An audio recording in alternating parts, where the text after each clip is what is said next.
Hi, I'm Conor Doan, and this is Mac TV.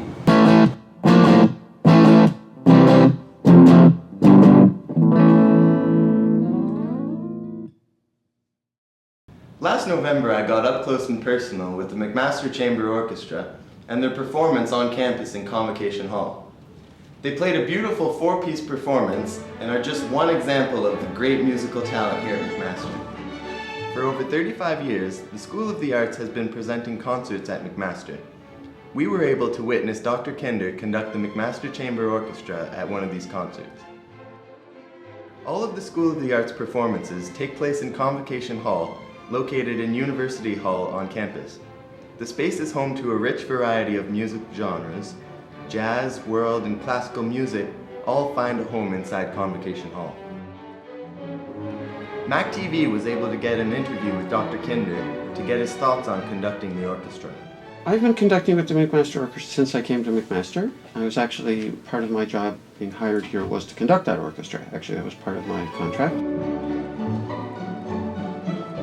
We tend not to do really popular repertoire, simply because that's played other places and audiences can hear that other places.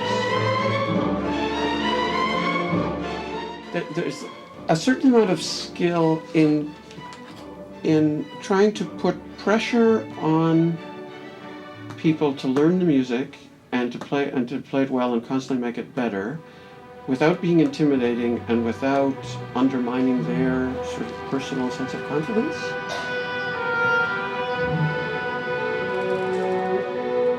In the old style, old conductors would just cut strips off people and yell and scream and so on. We just don't do that anymore.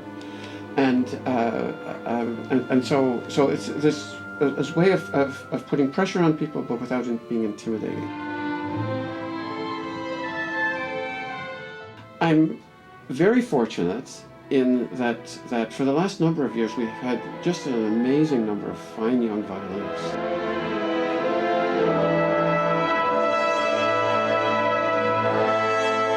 And that's another interesting thing. I'm not a string player, and so then there are a lot of specific techniques for strings that are not necessarily things that I know really well. And so I'm very careful about who I place in principal positions in the strings, to lead the strings.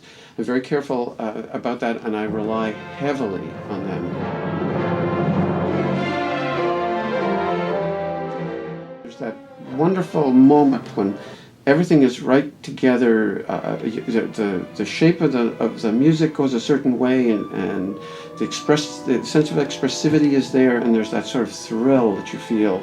That just really worked, and everyone in the orchestra knows it.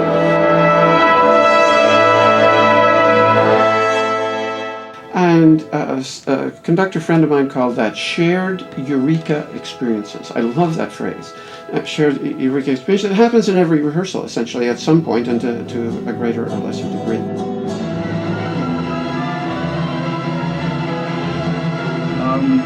One of my professors was Keith Kinder, who's now the professor or the director of the School of the Arts here, and who was the conductor for Ponce's concerto that we just played this last weekend. So it's very rewarding to come full circle and to be working as colleagues with what was once my professor. So it's been about 30 years. I started when I was just a teenager. And of course, in my generation, guitarists traditionally kind of started with rock and roll. It's very rare to find somebody from my generation that actually was brought up playing conservatory guitar.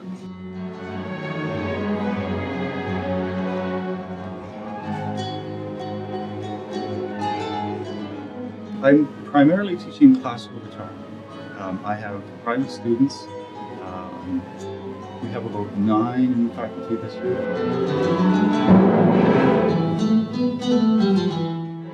This summer, I'll be offering, through McMaster, a guitar program.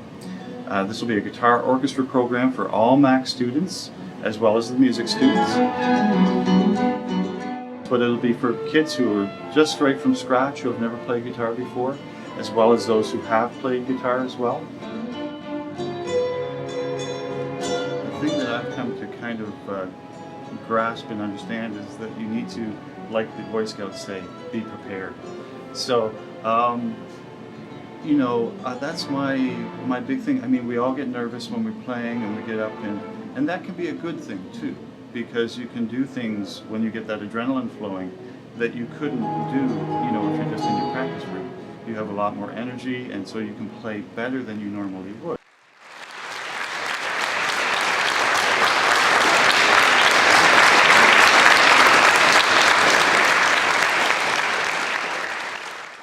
Join us next week where we'll have a brand new episode, and I'll be up close and personal with Tony Lee, XXX hypnotist. From Mac TV, I'm Conor Doan.